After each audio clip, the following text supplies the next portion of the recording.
Yo, Shortbox Nation, this is Botter, and I'm here to tell you right now that con season starts early this year with the return of Northeast Florida's premier anime, comic book, and sci-fi event, Collective Con. That's right, Northeast Florida's largest pop culture convention returns for its 10th year on March 8th through the 10th at the Prime Osborne Center in Jacksonville, Florida. 10 years of Collective Con, they're pulling all the stops out to make sure this is a can't-miss event. And the guest list they got going, don't even get me started on the guest list. I mean, they've got A-list celebrity guests and voice actors from some of your favorite movies, anime, and video games like Elijah Wood and Sean Ashton, Ray Park, Trisha Helfer, Ross Marquand, Max Middleman, and Bo-Katan herself will be there, Katie Sackhoff. Tell me what other convention is giving you the opportunity to meet Frodo and Sam from Lord of the Rings, Darth Maul, and One Punch Man all under the same roof. Only at Collective Con. And if you're looking to get some of your favorite comics signed, or if you want to get an original sketch from some of the best comic artists in the world, well, you're in luck, because there'll be plenty of comic and creator guests there, like DC comic artist extraordinaire Clay Mann, Harvey Award-nominated illustrator John Taylor Christopher, Marvel and DC cover artist Chris Stevens, and acclaimed Star Wars author Timothy Zahn. They'll all be at Collective Con this year. And if you're looking to bring the family, or if you want to make a weekend out of it, you're in luck, because there'll be so much going on at Collective Con that weekend in the form of vendors, fan panels, video game tournaments, cosplay contests, after parties, and a bunch of fan events. You can purchase single and 3-day weekend passes now using the link in this episode's show notes, or by going to collectivecon.com to book your tickets and hotel. Buy your tickets now, and I'll see you at Collective Con, March 8th through the 10th. Now let's start the show. Ladies and gentlemen, I present to you the Shortbox Podcast, Season 7.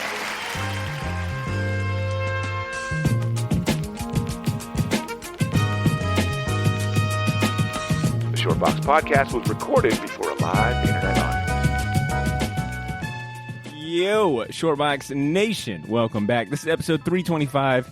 New friends and first timers, yo, welcome to the show. You're now tuned into the Shortbox Podcast, automatically inducting you into the Shortbox Nation. My name is Botter Milligan, and today we'll be talking about Loki, specifically Kid Loki from the 2011 series Journey into Mystery by Kieran Gillen and Doug Braithwaite. Why Loki? Because Tom Hiddleston will be reprising his role as Loki in his own Disney Plus series starting Wednesday, June 9th. I thought it was Friday. It's actually Wednesday, June 9th. So the same time that this episode is out, Loki episode 1 is also available on Disney Plus. Today we'll talk about one of the source materials that we think the show might reference. But first, allow me to introduce my crew here with me in the Shortbox studio today, starting with the man who sits on my left, a.k.a. the El Conquistador de los Comics, Cesar Cordero. Gungala. Shout outs to Trey Namo for that. Also in the Shortbox studio today is Edmund Danzart, better known as the Edbot 5000. Yo. And last but not least is the Lady Sif to our Warriors 3 pod crew. It's Ashley Lanny Hoy. Hey guys. This is more hella. I feel like that one. Definitely a hella. I was for close to sure. doing hella. I was close. Ashley, this week's comic spotlight was selected by you, and I was curious why pick this one out of all the Loki stories, respectfully. So it was hard to pick which one because I feel like there wasn't a right answer. So I went with the one that came out when that first Disney Thor movie came out, which was like Marvel's like kind of rebranding of Loki. Like he came back as a kid. So I decided that was a good starting point for this. Is it 2010? 11. Right? Well, this Thor is came 2000. out? It was around that, Okay. 2010, Okay. 2011, when the Thor movie came Yeah. out. Yeah. And they started with the kid They Loki. started drawing him like I didn't know Tom. Tom Hiddleston. Yeah. Well, Yeah. Like Darlene from Roseanne? well, in a connected way, I noticed that some of the variant issues that we'll be covering today, they had like movie variants. Yeah. So like, I think issue 622 had like a Tom Hiddleston Loki variant. The next issue was Odin variant and all of that stuff. So, but I want to give a big shout out to our Patreon subscribers, aka the best patrons a podcast could ask for. We cannot maintain and grow the show without their support. So if you like what we're doing and you want to support our content, consider joining our Patreon community. You can click the link in the show note for a list of perks and rewards you can enjoy when you join the Shortbox Elite. And lastly, look, if you're listening to this show, it's probably safe to assume you already subscribe to the show on your favorite podcast app, or at least know how to subscribe. So do me a favor and tell a friend to subscribe. Word of mouth is just as helpful as giving us your fucking money. Oh, thank you. I was like, well, you're getting soft. Tell a friend. What is this, the Psychic Network? Fucking Dionne Warwick motherfucker rolling up in here begging people. Listen, man, give us your fucking money. That's how that works. And if not, then at least tell someone about the show. Jesus Christ. Like I said, word of mouth, just as helpful. Friends can be lovers. Lovers can be I like the energy in here. I like it. All right, let's go and get this show going, starting with a quick spoiler warning. If you haven't read the comic or you're worried about a spoiler that might ruin the show for you, which I doubt that we've come across any spoilers that will, but just in case, you can still pause this episode and come back when you're ready. We'll be discussing Journey into Mystery number 622 through 626. It happens to be a Fear Itself tie-in, and I know it's collected in Journey into Mystery Volume 1, which is probably available at a local comic shop by you. But if digital is your thing, I know it's available on the Marvel Unlimited app, and it might be available on Comixology for purchase. For those of you unfamiliar with the series, the particular issues that we'll be discussing today finds Loki, who's now reborn as a child. He's in the middle of a war between Odin's army and the Serpent, who happens to be Odin's brother and the god of fear itself. Loki has to journey into the underworld with the hope of besting the Serpent's devious plot for world domination. Ashley, were you reading this when it came out in 2011? I was reading it shortly after it came out. I think whenever the first volume came out is when I grabbed it. Did you always like Loki? Like, how did your infatuation with Loki happen? That's what I'm trying to figure this out. Ever since it was like elementary school because Get the fuck out of yeah. here. Wrinkly old. You want to fucking Crusty Loki. like smoker's lips Loki? The scaly gold scale. It was the Norse mythology. Like I got really into that in like 5th grade. I had to do a project and I got really into Norse mythology and then I saw it was in comics and I was like, oh, I like comics too. So that was my thing. But like whenever they got Tom Hiddleston like as the role, of course it was like, well, this isn't the Loki that I know. Interesting. Not my Loki. Yeah. What is the Loki that you know? So it's like, so casting Loki, I would have picked like I'm ready for this. Crispin Glover. Hell yeah. Right? Perfect. So just like weird and like Weasley. So when they came out with, Tom Hiddleston, I had my issues, but then as soon as they showed him in the costume, then I kind of got on board. Spoilers for anyone that hasn't seen American Gods. I'm about to say something. Fast forward. Okay. Isn't Crispin Glover Loki on American Gods? So have you read the book? Mm-hmm. I don't know. Okay. He could be. I thought he was. Yeah. Like you read the book, right? Yeah. So the guy who is with Shadow in prison, low-key yeah. Smith. Yeah. I think Crispin Glover plays that dude, just disguised. Okay, that makes sense. He has a different form when he's in prison, and then when he gets out, like it's Crispin fucking Glover. Oh, as that Loki. would be amazing. I think, man. I don't know. Because that was always like my dream like, casting. Loki's I never got always that in jail. He's always in a cell. Yeah. Lock up, we won't let Loki out. Damn, we're covering all types of Loki today. I like it. Yeah. So since you were little, then, you were a big fan. Yeah, because he was funny. Like he just made me laugh, like the stuff that he was like a little kid in like a man's body, like the way that he would like reacted to Thor. Right. Yeah, he was just always fun, and you never knew. You never knew what he was gonna do. Now, is this a series? Were you working at the shop when the series was coming out? I think I started working at the shop a little bit after this came out. I started working at the shop whenever like Jason Aaron's Thor started coming out. Oh, wow. Okay. I don't remember what year that was, but it was a little bit after. I remember when the series was coming out because I was reading the Thor series from 2007, which interestingly enough, Thor is relaunched in 2007 by J. Michael Straczynski and Oliver Coipel. Mm-hmm. I want to say after like issue 12 of that series, it goes back to legacy numbering, starting with 600. And then when it hits 621, that's when this journey into mystery started, because they just completely rebranded. The title. Yeah, they completely rebranded the Thor series into this. And I think for a minute, the only Thor comic out at that time was like, I want to say like Mighty Thor or something like that. But this was like took the place of the primary Thor comic. And I remember it getting like a lot of love. Like there was a lot of people following along, and Kid Loki was like, on all of the Marvel branding and stuff like that. Does anyone remember like when this kind of came out and whatnot? No. Okay. That was my non-comic period. I stayed away from Fear itself. I definitely it. dislike. That's definitely one of the weaker. I saw in my that. Jesus, I was dude. like, mother. Dude, everything about it, dude. The graphics, the way the font was for like the event itself, like all of it was just kind of like, ugh. It's like I thought Loki was trolling me. Like I thought Marvel was Ashley's the god of mischief. Got you, dick. I will say to launch because this is like Loki in the comic. This is like him coming back to life for like the second time, because he comes back in that J. Michael Straczynski as female Loki, and then he dies, and then he comes back into this series. It wasn't like the smoothest transition, because it's like not only are we getting a brand new Loki, but it's also tied into a Fear Itself tie-in, which And was Kid Kang before Kid Loki? Shit. 'Cause that was around like the same another time. thing. It's like another. It was everybody before. gonna be a It kid? was before, because I was working at a video store when Young Avengers came out, and that was in Was there a Kid 2004. Red Skull? Did they do him? It's like, is every villain going to be a child? Like It's like, conflicted child? I was gonna say I really hate the Jewish people. Kid Red Skull. Maybe Kid Red Skull's like, they're not so bad. Yeah.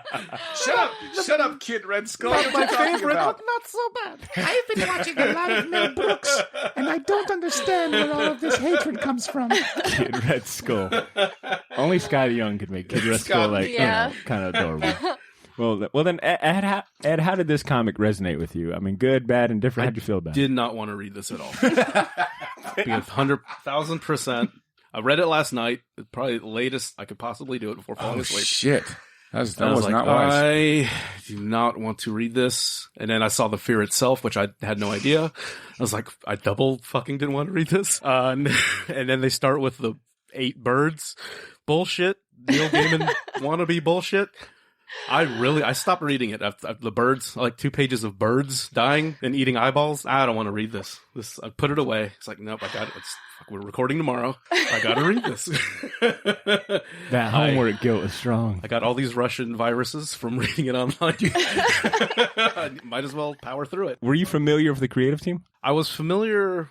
Karen Gillan. Kieran and Doug Gillan, Burt. the name was like, where did I hear that name from? And I remember Wicked and Divine, which I read, which I liked.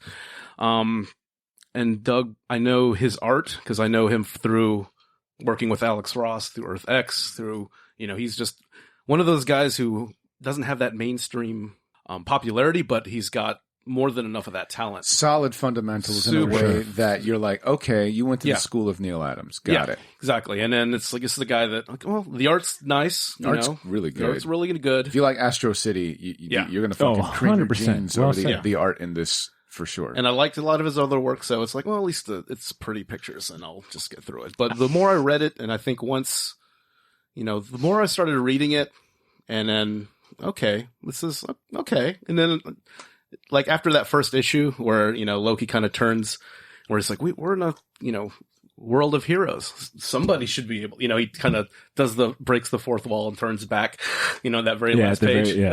It's like, somebody will fix things, or somebody will make things right. It's like, okay. And then after that, I liked it.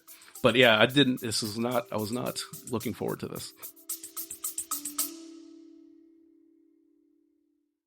Yo, this is Botter. Sorry for interrupting this episode, but I'll keep it brief. I wanted to let you know about a massive sale we have going on over at the Shortbox store on all of our merchandise and apparel. That's theshortboxstore.bigcartel.com. You can now save 20% off your entire order using the discount code YOO, Y-O-O. So if you've been waiting for the right time to finally buy that gauntlet snapback, or if you ever wanted to buy any of the shirts you see me wear on the podcast, well, now's your chance to get them for a steal. We still have a few sizes left of everything, but they won't last long, and once they're gone, they are gone. And then I mentioned that all of our apparel is screen printed on high quality material. None of that heat transfer or direct to garment stuff. Our shirts are some of the most comfortable ones you'll ever wear, and the hats look even better in person. So wear your support for the Shortbox Nation proudly, knowing that you're going to look damn good doing it. Get to theshortboxstore.bigcartel.com as soon as you can, and don't forget to use that discount code YOO, Y-O-O, to save 20% off your entire order. All of this information can be found in this episode's show notes if you want to get there faster.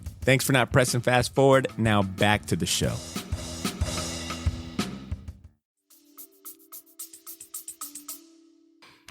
I read this. I read this on the plane back, and I was like, we'll see, because the bird shit also had me like, what is this? What is this? But it wasn't. I think the first issue when Kid Loki meets like the spirit of his older Loki in the style of the man behind the curtain. Yeah, I thought it was kind of cool. But I think my favorite part of all of this was the ending in issue 1. In issue 1, they provide a really tight like Thor timeline breakdown, where it's like anyone I think at that point could have read that little breakdown and then got spun up on everything Thor. But more so because I realized like, damn, at that time I was really heavy into Thor. Like when they brought him back and J. Michael Straczynski's run and from like there into like Siege and Lady Loki and all that stuff was like a good time period. So like reading all that recap was like, damn, Thor. I was really heavy into Thor, so it was like a good reminder. To go back to the creative team real quick, Doug Braithwaite. Hopefully I'm saying that right. Yes. I didn't know surprisingly. Yeah. I didn't know that he has been around since like 1989, doing stuff for 2000 AD. Yeah. He's and to your point, Ed, he's always been like. He's not like the first artist I think about, when I'm thinking about like popular comic artists, but he's a very consistent guy. He's, what would they call it in wrestling? He's a jobber. Would that be a proper term? Jobber. I mean, he's a worker. Talented. Yeah, he works. Yeah. Because I mean, I'm familiar with this stuff. I appreciate that though. Wow. Come on, give him a shout little out to something. River City Wrestling Con. Maybe a mid card guy, I would say. But not main event, but not jobber. But I'm familiar. I'm familiar with Doug's work from Valiant, because he's done like a lot of work on like Ninjak, Bloodshot, Book of Death. Kieran Gillen, I'm familiar with. I think he's writing like the Eternal series that's out right now. And then he's also got a pretty badass series, I think, with Boom called Once and Future. That's like getting a lot of praise as well. I've heard good things about that. Yeah. Ashley, why do you like this series so much? Because this is kind of like the start of like the Marvel, like the MCU Loki. Like everything past this is like a different Loki. And so this was kind of like my favorite, just the beginning of it. I just really like, and I agree with Cesar, I really like the little bits of like the the Norse mythology that they throw in there. The little scenes where like he gets thrown off the mountaintop, the little scenes where he talks Thor into getting the goats, the teeth gnasher and teeth grinder. The little stuff like that was my favorite part of this book. I really liked his interactions with like some of the other characters, whether it was like with Thor or like the Warriors 3. Falstad, was great. Yeah, and even like the Hellhound. What was the name of the Hellhound? Hellwolf. Yeah, Hellwolf. Yeah, Hellwolf. I liked like the Kieran Gillen. I think writes really good interactions and dialogue. I think like from a bigger picture, like scope wise or plot point wise, if you were to ask me like repeat exactly what the mission was for Loki, it's still kind of a little hazy, because I think he goes through such a convoluted like series of like, this leads to this and that leads to this. I think sometimes reading it, I got kind of lost. Like, wait, what was the overall mission again? Yeah, and it's weird sometimes that like he convinces, just for a pacing point of view, he convinces people a little too quickly about his plans, But I do like that everything he does, like he's going in an order, and this is what kind of separates him from the previous Loki, is because he's the one going head first into this. He's not getting someone else to do it for him while in the shadows. He's not manipulating. So he gets the idea to get the Hellhound. He gets the idea from that story of the goats and to use that harness to tame him. And then basically he gets every part of that journey he gets from something else. So it all moves in together. So I thought that was you pretty could clever. Say it's like a web of lies he's building. A journey. I'm still getting warmed up. My first episode. A journey into history, perhaps. I feel like I've talked a lot about that. Let's talk about the good.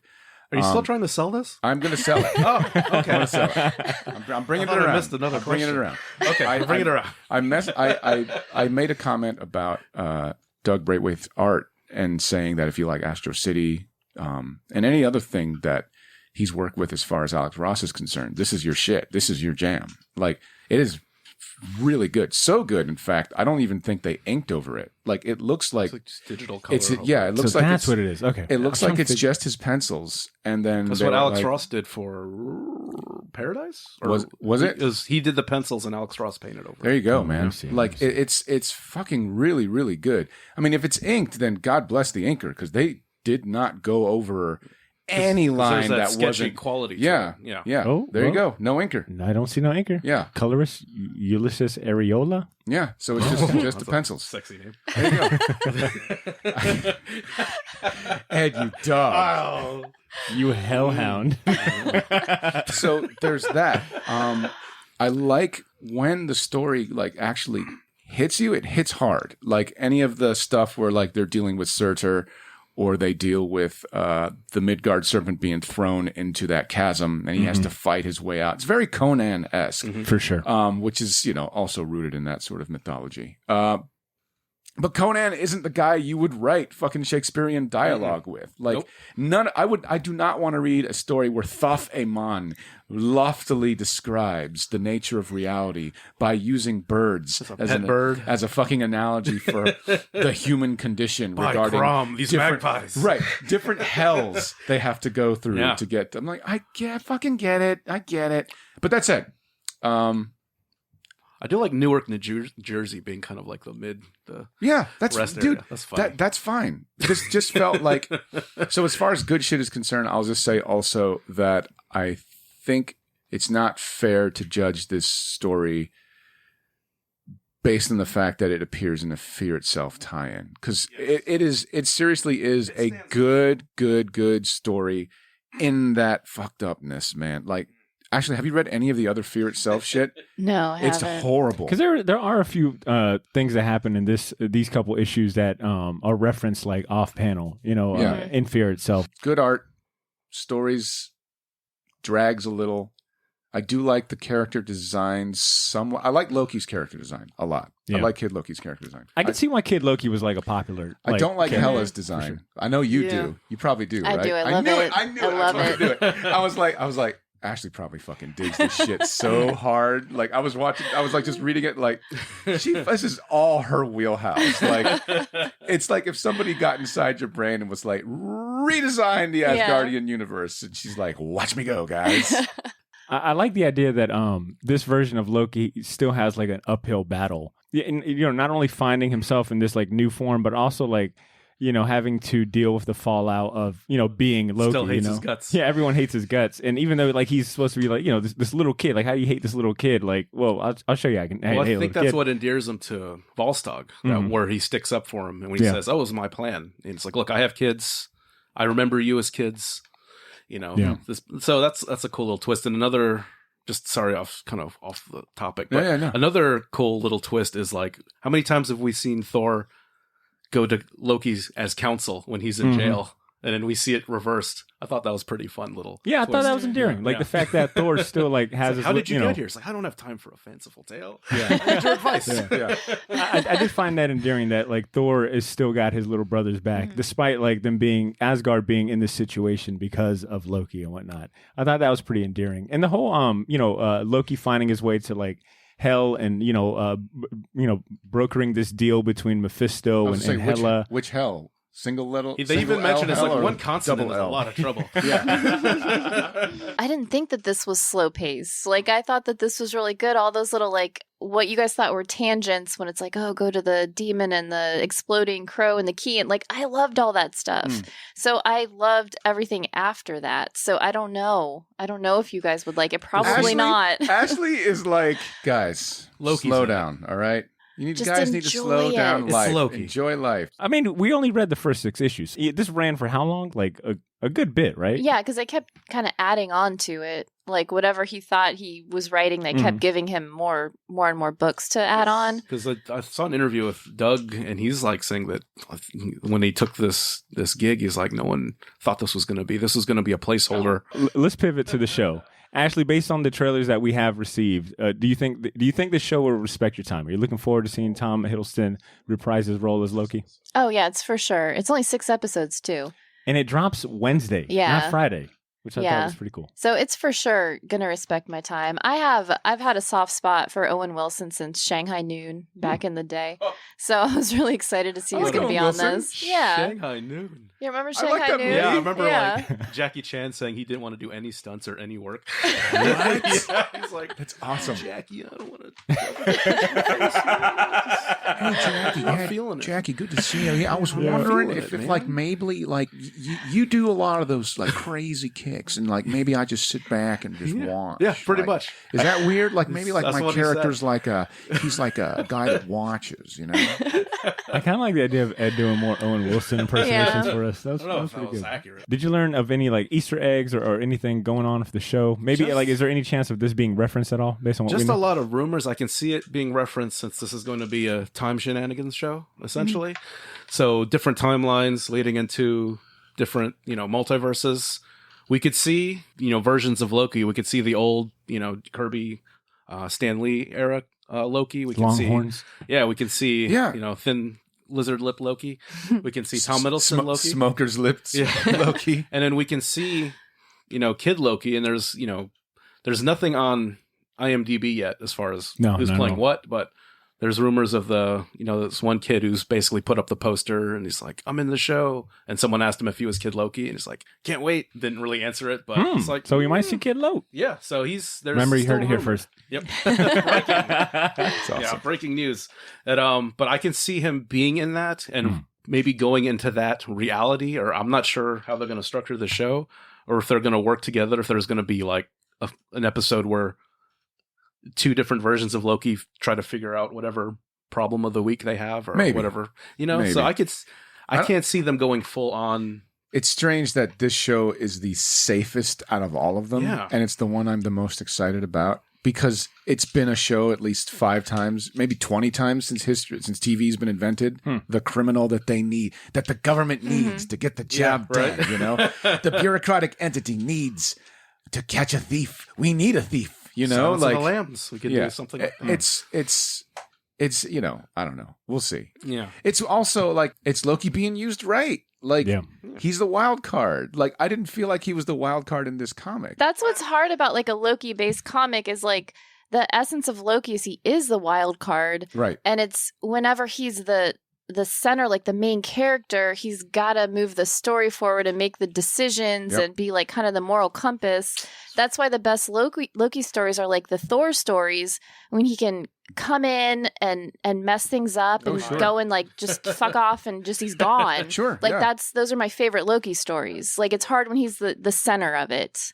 Oh yeah, just to go back, Jack Veal is the kid's name, as the kid who's like Instagram and Twitter. People were So speculating. say all kinds of horrible things to him. Yeah, Listeners. Jack If you Veal. want, just threaten his life and And the thing with the kid Loki, I could see him also going into like, say, why not have him in Love and Thunder as a kind of a weird him and Thor, like an adult Thor and little. well, it would have to be like it. So because this when Loki I say is like kid Loki, alternate timeline. I Loki. don't want Yes, it Loki is. as a child. I want fucking it's fucking Loki Lysmith, but he's stuck in the body of a child. So all of that Yeah. malevolent energy is still him. All the experience he has Yeah. being Loki is still him. He's Yeah. just in a fucking little kid's body. Yeah, and like I said, that and go back to the show. It's like I think they're planting this Young Avengers seeds, so they can springboard off that. Oh, Ah, shit. yes. We go back to our Young Avengers theory Yeah. for sure. The Loki that we're getting in this Loki series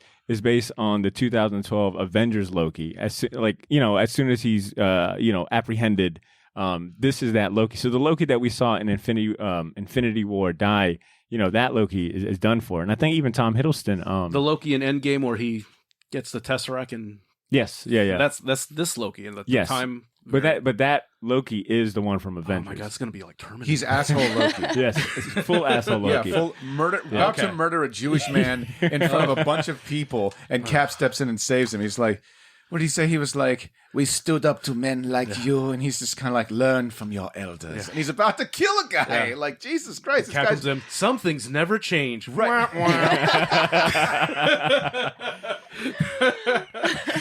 Well, Hiddleston was saying, because I think he recorded, he filmed his death scene in Infinity War in 2017. And he was saying, like, it was really emotional. He had an idea that he was going to have a cameo in Endgame.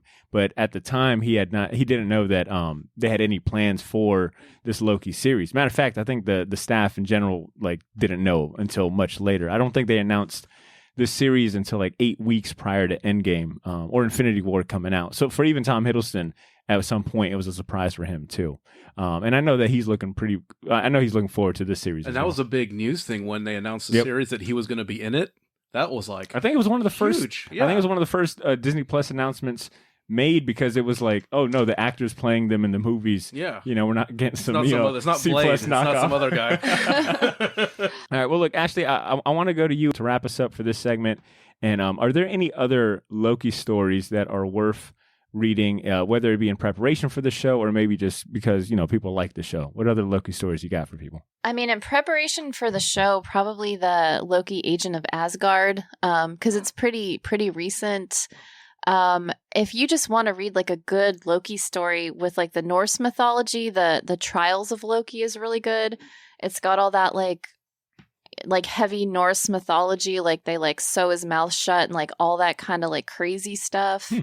But like I said, my favorite Loki stories have always been like the Thor stories where he can just come in and be crazy, and he's really just so unpredictable. And that's cool because that's even when young Loki Kid Loki is talking to the spirit of the Obi-Wan hologram Loki. Mm-hmm. He even says is like, why didn't you just hide under the carpet while the universe ended? And then come unpredictable. Yeah, to be unpredictable, which was kind of cool. And then it was cool to see like a non-powered Loki just kind of manipulating things just through words. Yeah, it showcased like, his power is lying. His power is the tongue. Hey, Thor. Hey, Thor.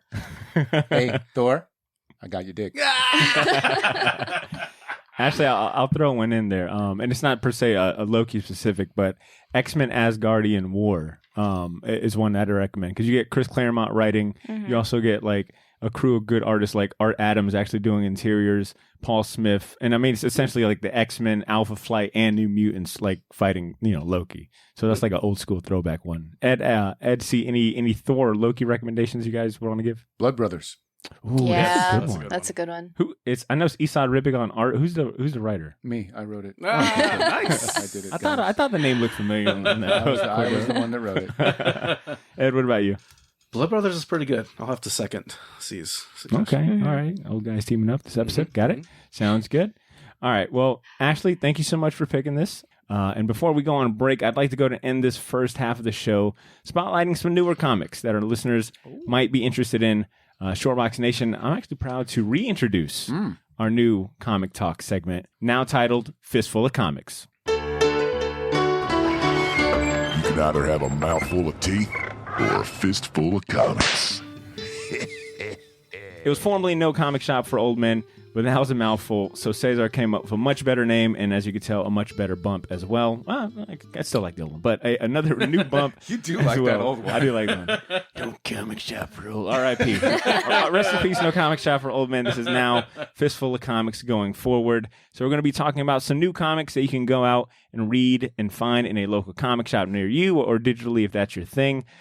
This segment is brought to you by Gotham City Limit, Jacksonville's premier shop for comics, toys, collectibles, and more. If you live in the area, if you ever find yourself passing through Jacksonville, stop by the shop on Southside Boulevard and tell them the Short Box sent you. Ashley, let's start with you. We'll go around that way.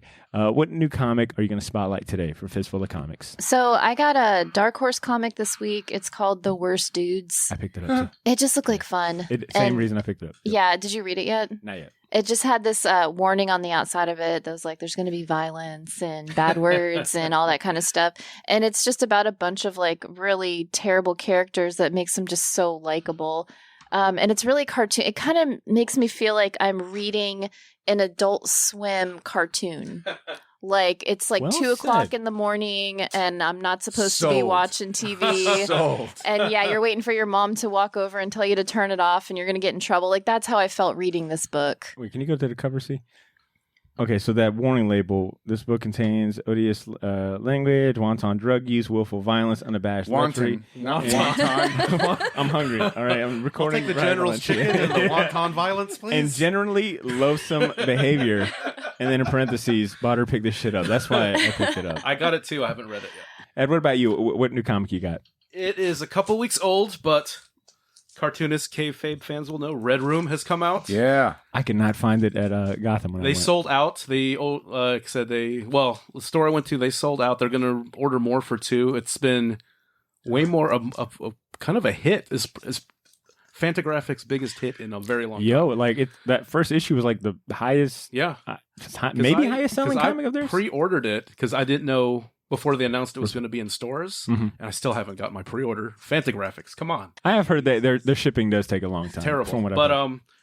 it is. I wasn't sure about it, but I wanted to, support the show, Yeah, for sure. and because it's like this torture porny stuff. I'm not really a big torture guy, but reading this, it's like this is like EC Comics, a modern take on EC You Comics. son of a bitch. Because Both of you guys are selling me on your shit. because it's there's gore there, and there's like it's not everybody's cup of tea, but it's so over the top. It becomes like when we did the Marie Severin, where it's so over the top, it becomes funny. It becomes almost like just gallows humor. It's so over the top and weird.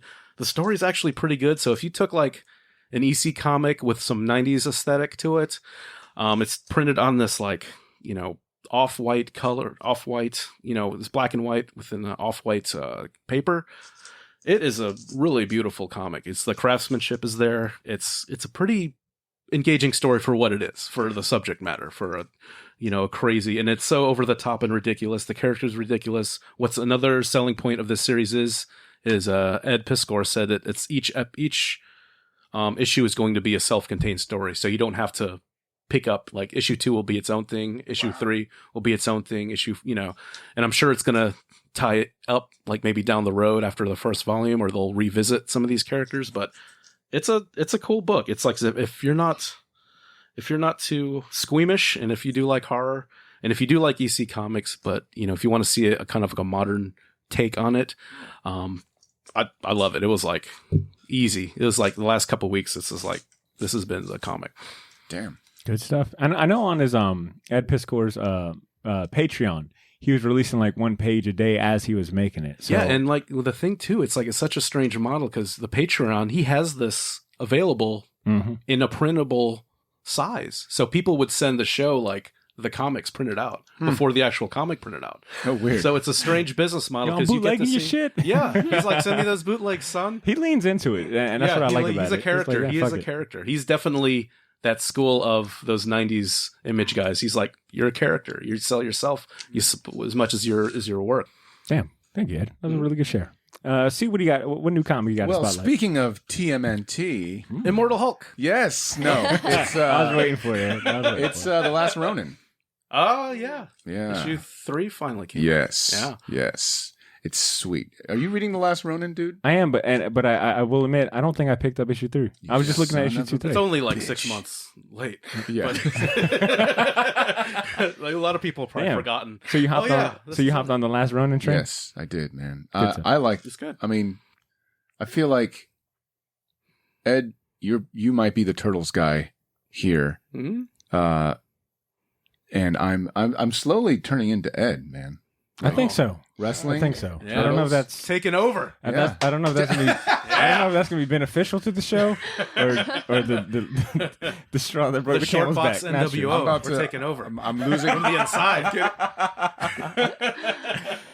Cue the Hendrix music. It's a full moon tonight, brother. Me and Ashley's show will be like if Matthew McConaughey. Oh, had Ashley's Oscar. going to turn. That'll be our show. Oh, Ashley will turn Ashley's heel on will you be like real the Hulk quick. Hogan. She'll turn. Oh, really, Ashley? You would do that? Come on, I thought we had like some. man. Take those Matthew Purs and McConaughey. vitamins and shove them up your ass, brother. That's right. Word. Yeah, so The Last Ronin, if you guys aren't aware, it is essentially a Teenage Mutant Ninja Turtles comic done by the original creators. They're writing it, and they have different artists on it. Not just one. It's crazy. Like, the art style will change Yeah, like, real quick. Keisman does the flashbacks. Right, Yeah. like, into the different, like... Oh, man. Not all of them, though. Have you read 3? Right. Yeah, you're right. Okay, okay. Yeah. I was gonna say I'm not trying to spoil it. Like, I don't want to spoil it. If anybody's reading it, it's fucking really good. They're on issue 3 by now, and essentially it's like this is the Eastman Laird Dark Knight Returns version of the Ninja Turtles, and it's basically only one of the brothers is alive. He's outlived them all. I'm not going to say how or why, and he lives in this dystopian world, and he's excellent with all the weapons because he's old enough now to have mastered all of the nunchaku, katana, bow staff, and of course the sai. So it's just really, really interesting to see. But it also is kind of tongue-in-cheek still, which is nice. Like, you're like, oh, fuck, okay, yeah. They don't. I hate when people get too serious about the Ninja Turtles, man. Yo, I'm glad you said that. If you don't know that it's a fucking parody, like, it's supposed to be satire, like, Eastman and Laird are not, they're not like, not that they don't take their work seriously, but the idea that, yeah, we're in on the joke. It's a fucking love letter to Frank Miller, right down to the art style, you know? So anyway, I highly recommend The Last Ronin if you're a Turtles fan. Have you read the originals, man? Outside of when we did that Team in 2 episode, I think I only read like the first 5 or 6. Yeah. Yeah. It's fucking way different. Okay. Fucking they killed the Shredder the first issue. Yeah, that was done. I remember they weren't planning more than one issue. Right. Yeah.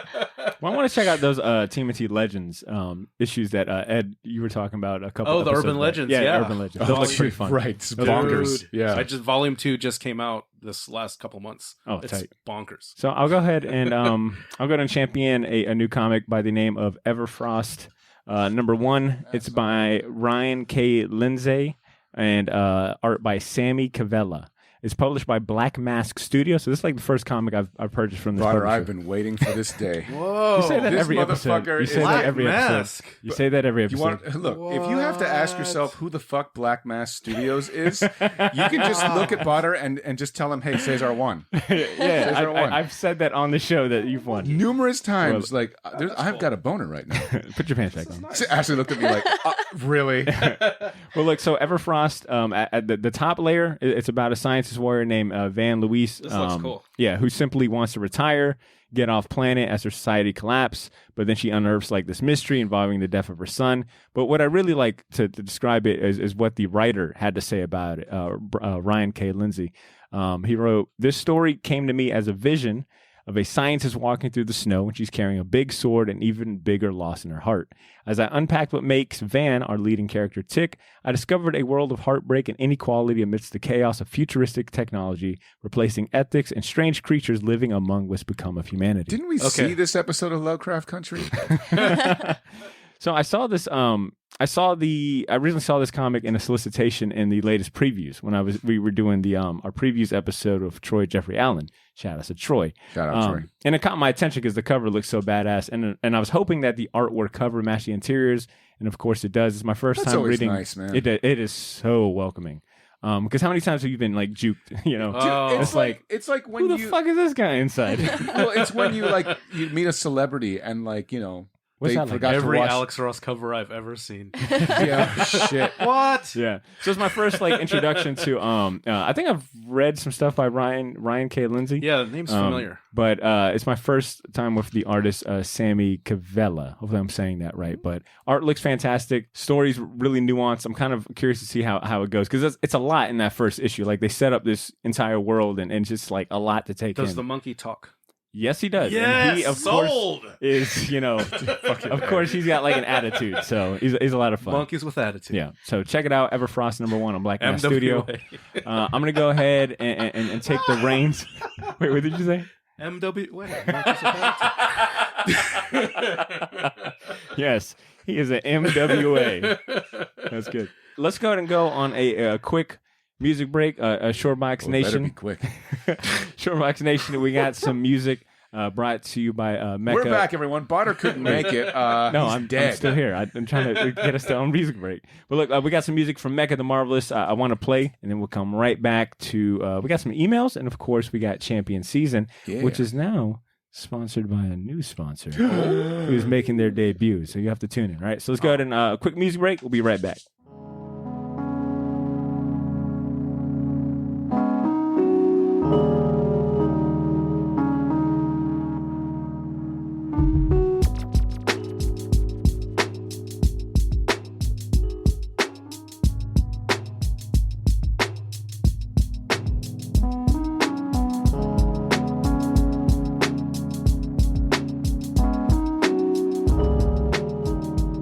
All right, Shortbox Nation, we are back. Once again, that was music by Mecca the Marvelous. You could check out his Bandcamp using the link in our bio. Go ahead and check out some music he's got for sale and support our man Mecca. So we do have an email. One's from we got one email from our boy Malcolm Jackson.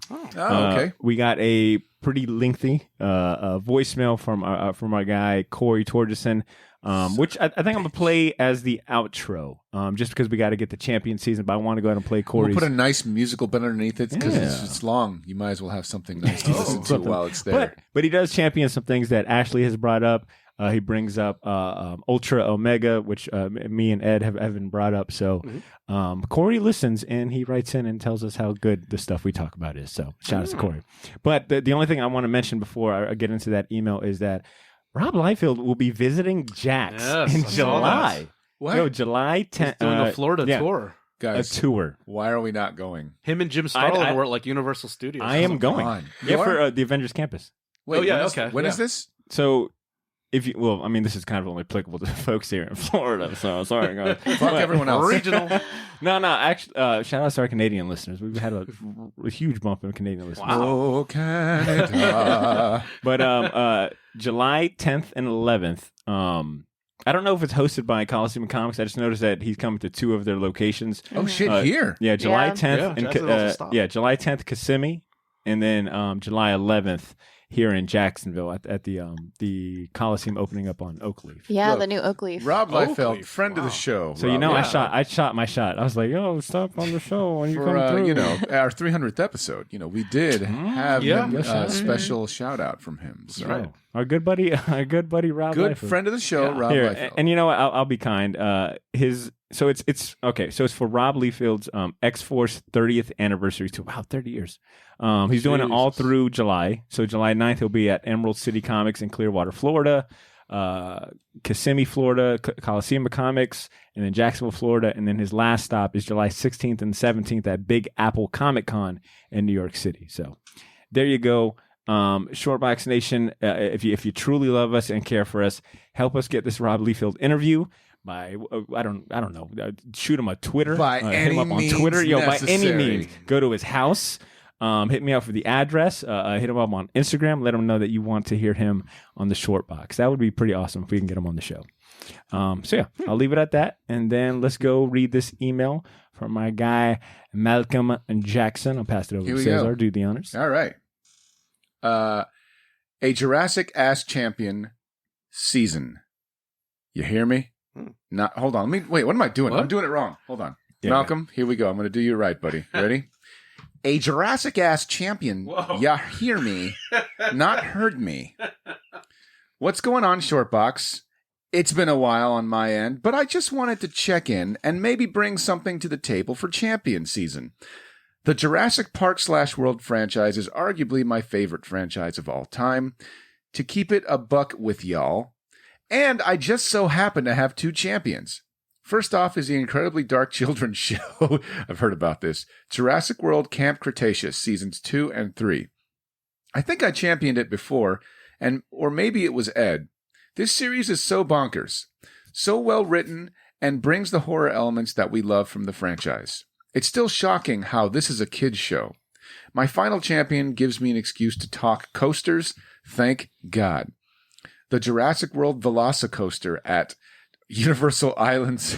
Sorry, I'm thinking of something else. There's a movie that came out called The Velocipaster, and it's very funny. It's funny as shit. Malcolm, you might want to watch the Veloci. It's an Australian movie, so it's like the Velocipaster. Amazon Prime, I think. It is on Prime. Yeah. The Jurassic World Velocicoaster at Universal's Islands of Adventure is an absolutely insane experience for both coaster enthusiasts and Jurassic fans. Basically, Jurassic World decided to literally put an intense 70-mile-per-hour 4-inversion double-launching coaster inside the Raptor paddock with Raptor Pack from the film. This ride technically takes place during the first film, or before the first film. And continuity? Yeah, I know, right? That's the theme of the ride. There are Easter eggs galore from all the films, including the greatest of all time, Mr. DNA. Bingo! You also, it's a bit of a ride. You also come face to face with real raptors who you can feel breathing and staring you down. Is this a fucking ad for Universal? Does he work for Universal Studios? At this point, I think he works at every single theme park. Yeah. Launching from 0 to 50 in 3 seconds, maneuvering through the raptor paddock. And when you think there's a second to breathe, you're hit with a launch up to 70 miles per hour in 2 seconds. I'm going up 155 feet in the air for the second portion of this coaster, where it really goes batshit, including a 0G heartline roll, only a few feet above the water, upside down, with only a lap bar and no seatbelts. Fuck that. God. It's a love letter to coaster enthusiasts. Jesus, man. I have shot out of that like a cannon. Jesus. I could barely go on the teacups with my back surgery. Oh. At the end, does that one dinosaur spit acid in your face? Dude. Like, It's just acid in one lucky rider's face. Yeah, not everyone. I'll be the guy going, stick, stupid, stick. Go get the stick. Yeah, no wonder you're extinct. Yeah, that's fucking funny. It's a love letter to coaster enthusiasts and a love letter from Universal for those who missed the old Dueling Dragons. This is more than a worthy replacement. I'll cut it off here. You're going to cut it off here, Malcolm, after Thank you 5 so much, fucking man. miles of email? I'll cut it off here. But I still appreciate you guys for keeping it geeky. And don't forget to have a Jurassic Day here at... fuck, there's raptors in here. Gotta run. He actually wrote that. Hold on. Check it out. Yeah, no, that's legit. Oh, Malcolm nice. goes all the way. He's talking about delivery. He commits, that's for Absolutely. sure. Yeah, shout outs to Malcolm. Thanks and for the email, Malcolm. And I'm sure our Florida listeners are pretty hyped for this ride. I know Blythe wants to get a trip down I remember there, Dueling Dragons. I remember that too. which I won't be participating on. I'm this not a ride. roller coaster guy. Me neither. I I can't, haven't. well, I like the can't. Hulk ride? I can't Oh, do 'cause it of your anyway back. because my back surgery. So I mean, I don't like doing it because I have motion sickness, but I get coerced into doing it. guy gets motion sickness. Yes, it is the most loser. It's the most loser ailment I've got for sure. Don't move too fast, I'll throw up. Yeah, so shout out to Malcolm. And if anyone else hops on this Velociraptor ride, I'd love to hear if you make it out alive. That'd be great to hear. So Nice. and yeah, so that Just is sign a waiver to ride on. yeah for sure. The no seatbelt part Malcolm, worries the shit since out you're of me. such a theme park aficionado and enthusiast and coaster enthusiast, I would love to see if you could design a I listened to the Short Box T-shirt and all I got was this crummy T-shirt. Like one of those. Like I listened to the podcast and all I got was this T-shirt. I survived the Short Box in Jurassic Park font, so that way we can double get in trouble. And I mean, you guys know that is Malcolm's bread and butter is making some dope ass clothes and stuff. So Malcolm, we can chat. We can talk. That's a good idea. I'm just saying. I'm throwing it out there. Also, I'm glad that he appreciates my defunct land references. So shout out to Malcolm. And once again, like I said, I've got a voicemail from Corey. I'm going to play it at the end of the show. But Man, nobody want to hear that man talk with his sweet ass hair. Yeah. And of course, he's got he put on fucking his beautiful beard. And he put on his best baritone voice for this voicemail, too. oh, So he knows what he's doing. But Short Box, how's it going? Yeah. But what I want to commend them and also reward them too is because I want to get more emails and hear from our listeners and whatnot. So Malcolm and Corey, what I'm going to do is as a thank you for sending in content this week, I'll send you guys a digital copy of that Image Grand Design. Oh, thank God. Book.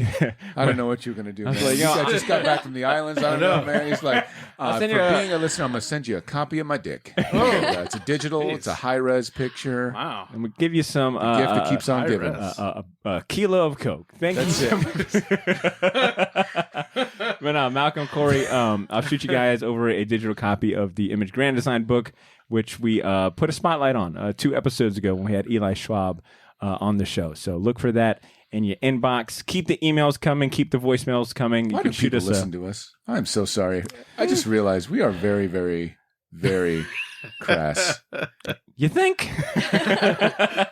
But they love it though. So what I will say, if you're interested in shooting us an email, maybe sharing a champion, you could write us in to our inbox at theshortboxjacks@gmail.com, or you could leave us a short voicemail at 904-580-4095 904-580-4095.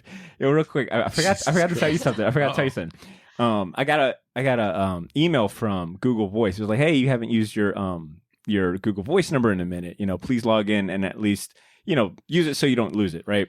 So I log in and, I see Corey's voicemail and I'm like, okay, cool, that's cool.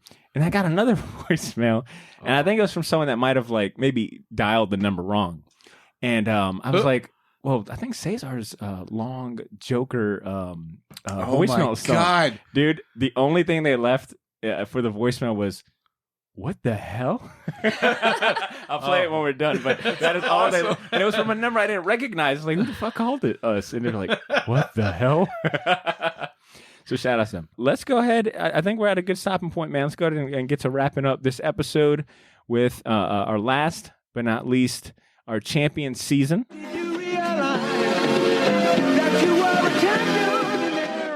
And this one, like I said, man, in the intro, this is a special champion season because from here going forward, this segment is brought to you by a new sponsor of the Short Box Podcast, Black Hive Tattoo, Jacksonville's premier appointment-only custom tattoo studio. If you're searching for a group of talented artists who will work with you to bring your comic culture ideas to life, look no further. Go to blackhive-tattoo.com and sign up for their newsletter to find out when they're taking new project requests. Big shout outs to Black Hive Tattoo. Big shout outs to Nick Wagner, who's not only a friend of the show, but I think one of like the first interviews I ever did when it came to the show. I think it was on like episode 3 or 4. I can't recall, but it's a good look, man. Black Hive Tattoo has done some incredible comic book related and kind of nerdy overall tattoos. I'll be sharing some of those pictures, but we're really excited to have a new sponsor on the show, and especially the sponsor champion season. It's one of my favorite segments of the show, so good luck on them.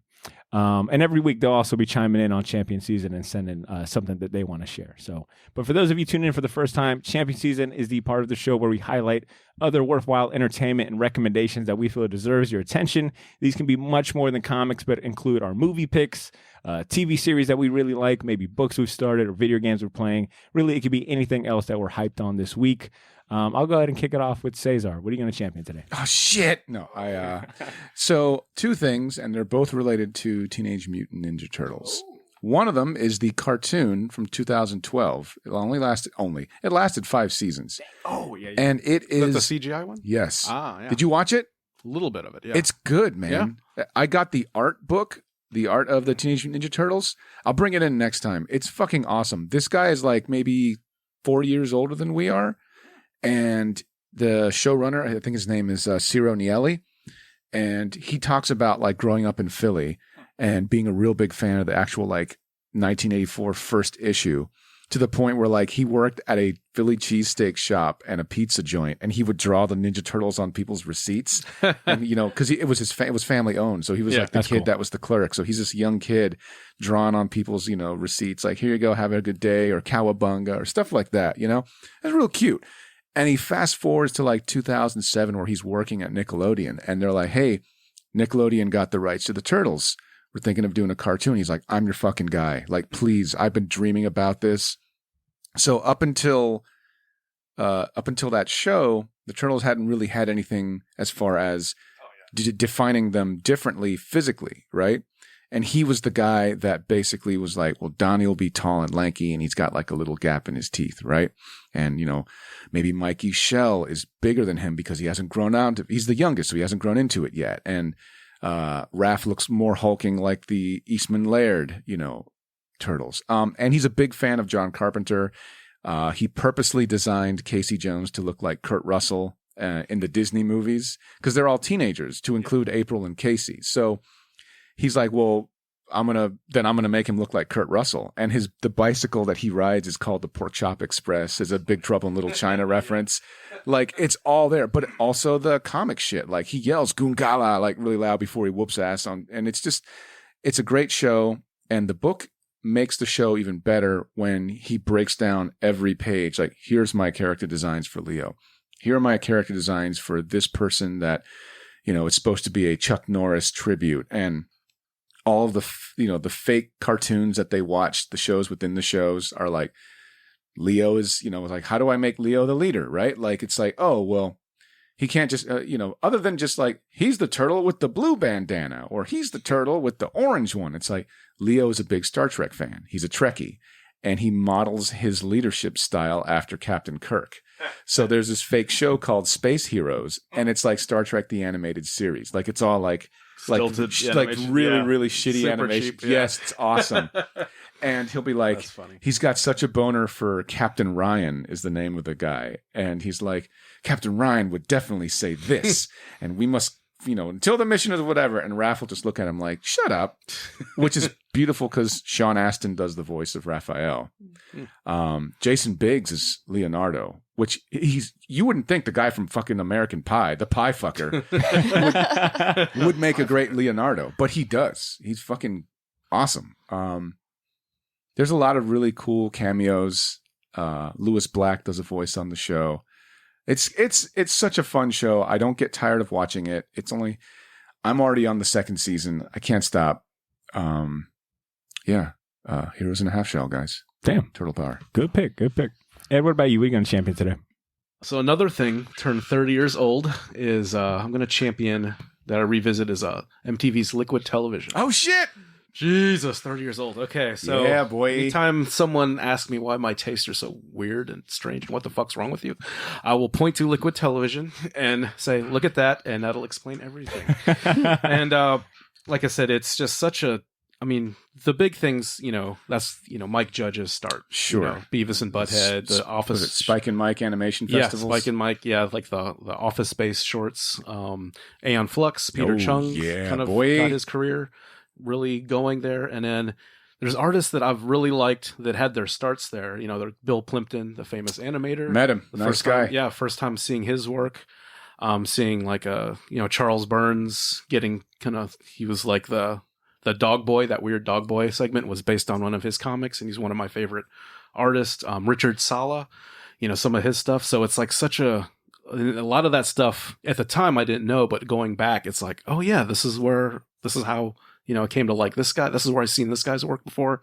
This is where I've seen this guy's work before. So just that really eclectic, bizarre kind of anthology show. It's just such a big influence on like this generation, like kids who grew up in those 90s kids that kind of developed this, bizarre aesthetic. It's such a groundbreaking show, in my opinion.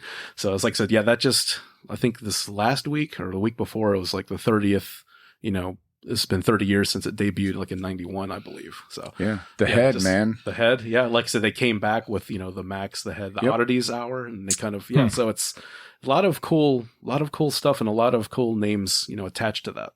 Yeah. So yeah, that's my champion. Just revisit that if you're not familiar with it. Good stuff. Did MTV did they make any announcement or celebrate in any way?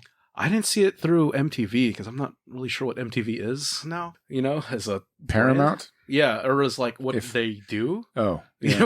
They're not really music. They're not. I think all they do is do reruns of like reality shows. Yeah, like Real World Challenge and all that stuff. I saw it through like just other, like kind of one of those retro Instagram things. It's like, oh, Liquid Television 30 years ago. Damn. Jesus. Okay. Good stuff. Ashley, what are you going to champion today? I'm going to say something nice about Jeff Lemire. What? Shit. You love his art now? I'm going to say he's a hell of a writer. Oh, okay. Yeah. And Sweet Tooth came out on Friday on Netflix. Oh, I heard about that. It was so good. That's Robert Downey Jr.'s company doing it. Yeah. Oh, that's cool. It was 8 episodes. Wait, did it? So he dropped all at once? Netflix, yeah, whole thing. 8 episodes. Already finished it. I know I'm never going to read the comic, but just the show, it was so good. I started actually reading the comic. Did you? Yeah, I mean, Jeff yeah, Lemire art's drew it, not the... Yeah. Art's art isn't my cup of tea, but the story's really good. Mm-hmm. And I think actually out of all of us, you are probably the best one that keeps up with all the comic shows. Because you wrapped up Jupiter's Legacy the same week and now Sweet Tooth. That's true. Yeah, I think season 2 got canceled of Jupiter's Legacy. Yes, but did. another one I heard that. Super Crooks. Yeah. Animated. So Sweet Tooth. And it was so good. I couldn't stop watching it. I watched all 8 episodes. I finished it last night. It was so good. Word. I had heard people saying like they changed like the tone of it. So like for some people it was like, well, this is how the comic book. Like, did you? Well, I guess you didn't read the comic. So no, but there's always people that are going to do that for everything. Fair enough. All right. Word. I'm going to go ahead and champion 2 things. One is something that has completely obliterated my bank account, and that is the Marvel Legends Age of Apocalypse Wave 2. Oh. Yo, look, it comes with 7 figures like most of their lines do, and of course they got a Build-A-Figure. The Build-A-Figure for this wave was Age of Apocalypse Colossus. I mean, if you know me, I love Colossus. He's my favorite X-Men. So to have a Build-A-Figure based on his Age of Apocalypse, Did you just get the whole set? Yes, I did, which was really stupid. Well, you bought it already? Yeah, I cannot believe I put it on my business. And went to Belize? What is going on here? I'll tell you what's going on here. I'm indebted. I'm indebted to the mob. We need to talk off air. I'm indebted to the mob. Well, here's the thing. I was like, I really want this Build-A-Figure. There's no way I'm gonna be able to get it. Find it, yeah. Especially if if it lands on eBay, it's gonna be stupid expensive. Yeah, go ahead. Yeah, whatever you gotta say to keep yourself sleeping soundly. You get Age of Apocalypse Magneto, Rogue, Cyclops, Sabretooth, Iceman, Shadowcat. How much was what? You got one-handed Wolverine, right? How much was it? No, there was an Age of Apocalypse Wave 1 that came out. Oh, okay. I think last year, and it had one-handed Apocalypse or one-handed Wolverine. So I got that one. Wave 2 came out. I had to. I just had to. It was like Colossus Build-A-Figure. I had to. You still haven't answered how much is it? You don't want to know. I don't want to repeat like it. $25 a piece. Let's let the listeners do the math. All right, they can. That's cool. Figures? Yeah. It saves it's going to go. Or I'll just go on Amazon right now. Well, that leads me to say that if you are interested in collecting any of these, I know that the pre-orders are available on Amazon and Entertainment Earth. They come out fall 2021, and I think the pre-orders are already done for. I'm not sure. C's looking it up. He's gonna blow up my spot and let you guys know how much I stupidly decided to buy a whole set for. And then the last thing I'll champion, which kind of falls in line with the Jeff Lemire thing you brought up, Ashley. I finally got around to reading Sentient, written by Jeff Lemire and art by Gabriel Walta. I don't remember if it won an Eisner that year or if it was nominated. That's a TKO book, right? Yeah. Published by TKO in December 2019. It's taken me this long to read it. I don't know what compelled me to bring it on vacation, considering I went to somewhere tropical, and this is takes place in space and the cold, dead space. But I will say it was so immersive. I really forgot I was on vacation. It's a great comic book. It takes place on this colony ship called the USS Montgomery. Cesar, it was $200+. All right, it costs way too much money. All right, I'm saving you time. I'm right here. All right, go ahead. But it just says Botter's dumb. That's weird. It's bizarre. It's odd. I don't know. We discounted it after Botter ordered it. Yeah. That's bizarre. It's very specific. I understand. If anyone's looking for any of these figures loose, I'll sell it to you for a good deal. I don't need all of them. I just wanted to build a figure. Why are you saying if anyone's looking for these figures loose, I'm not sitting next to you? You're not gonna get you're not gonna get a fucking bid from Hot Boy Cordero 81. That's you? You'll be like, hey, I got a bid on this. I'll be like, yes, you did. So I'm like, see, you can just text me that. Back to Sentient. It takes place on this colony ship called the USS Montgomery, and the plot really gets set off when a lone separatist kills all the adults on board the ship in deep space, and the onboard AI Valerie now has to help the ship's children survive the perils of space. Of course, they're pursued by dangerous forces, and it challenges this AI to become more than what she was originally programmed to be. It is, and what I'll say about Gabriel Walta, which if you've ever read the Vision series he did, right? Vision, yeah, the Vision series.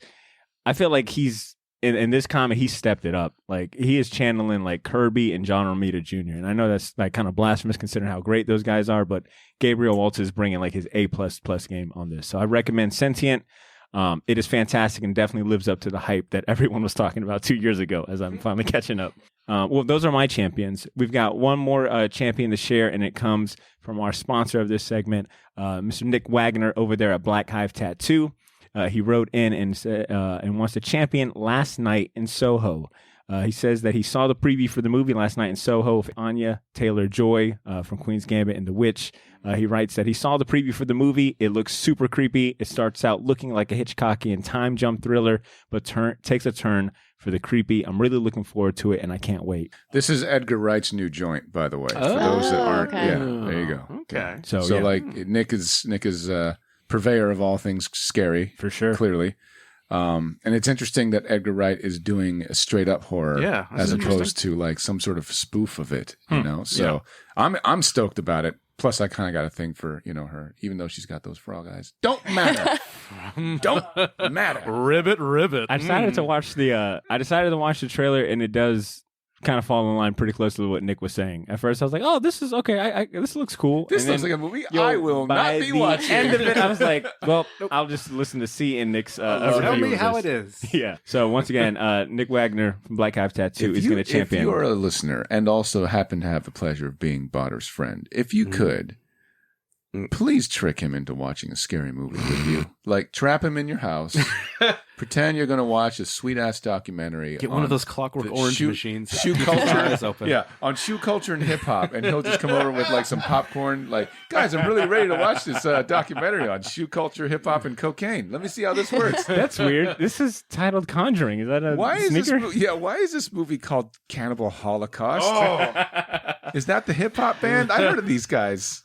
Look, I'll say Green this. Inferno. That sounds great. I don't do much. I don't like jump and I don't do like the jump scares. It's just that shit lingers in my head for like weeks, and that's all I think about is like, yeah, that shit could really happen. What if I was in that situation, So that's Hey, why. look, somebody could get shot and then come back from the dead as a weird ass zombie, and they can come and get you at your house. They, 100%. Hey, Botter, got your dick, buddy. Okay, thank you very much. Yeah, it's time to wrap up. It's time to wrap up. Well, look, my champions and of course Black Hive Tattoo champions brings us to the end of the show. So there you have it, Shortbox Nation. Thank you guys so much for kicking it with us this week. I want to keep the conversation going, so feel free to reach out to us on social media or send us a short email to our inbox at at theshortboxjacks@gmail.com. If you end up reading Journey into Mystery, issue 622 through 626, let us know what you think. I'd be curious to hear from you guys to talk about the Loki comic. And, of course, this episode comes out the same day as Loki episode 1, so I'd love to hear what you guys got to think about Loki episode 1. Next week, we'll be doing another Short Box Stories episode, so we'll be covering some of the latest headlines and announcements in the comic book world, so that'll be next Wednesday. Make sure you subscribe to the show on your favorite podcast app. But if that's too long for you to wait, man, consider joining our Patreon community. We just dropped a Spawn bonus episode as part of our new spin-off podcast series, Pilot's License, where we watch classic comic book themed cartoons and animated shows. We did one on Todd McFarlane's animated Spawn show. So that's on our Patreon, patreon.com/theshortbox. Actually, Ed, see any closing remarks? I got links to your pages and artwork in the show notes for anyone interested. Are you guys doing commissions or anything? Not now. I'm behind. I'm always open if they're cool open enough. for suggestions. Yeah. I'll read the message for sure. So if someone wanted, would you do are you open to doing a Loki print? Yeah. Oh, yeah. So if someone hit you up was like, "Yo, I want to do a Loki print." Oh, yeah, for sure. Okay. Yeah, I was going to say, the weirder the better, everyone. The weirder the better. And I'll go and say this: if you live in Jax, River City Wrestling Con would be this Saturday. If this show comes out Wednesday, this Saturday is River City Wrestling Con. It's going to be this whole weekend. Me and Ed will probably be there for sure, doing some interviews and hanging out. So make sure you check that out. River City Get Wrestling Kane to Con. give me a shout out. That would be awesome. Yo, that'd be tight. He's like a mayor in Tennessee. Yes. It's crazy. Yes. 7-foot mayor. Jesus, man. So shout out to Nick Bate, who's running River City Wrestling Con. Like I said, that's a whole weekend thing. So if you're a wrestling fan, I know he's put a lot of love and care into it. He's got Shout a out big to name. Nick, and also maybe a glossy with an autograph, maybe. 8.5 by 11 glossy with an autograph. All right. Mick Foley will be there. Maybe. He announced Yes. that. Yep. So that'd Him be cool. too. Don't forget your friend. Okay. So do you want me to remember all the shit talking you've done on this episode that Saturday, or just hold off? Those was just jokes, son. Previous 300 episodes. Yo, those was jokes. Just now. All right. Come on, man. Come on. So- Hey, man. Those was jokes. That's what we got. I got you. That's what we got for you this week, Shortbox Nation. You guys take care of yourselves. I'm sorry. That's what we got for you this week. No. Sure, No, Max we're done. Nation. Bye, everyone. In the meantime, take care of yourselves. Have a great week. And please continue to make mine and yours Shortbox. Peace.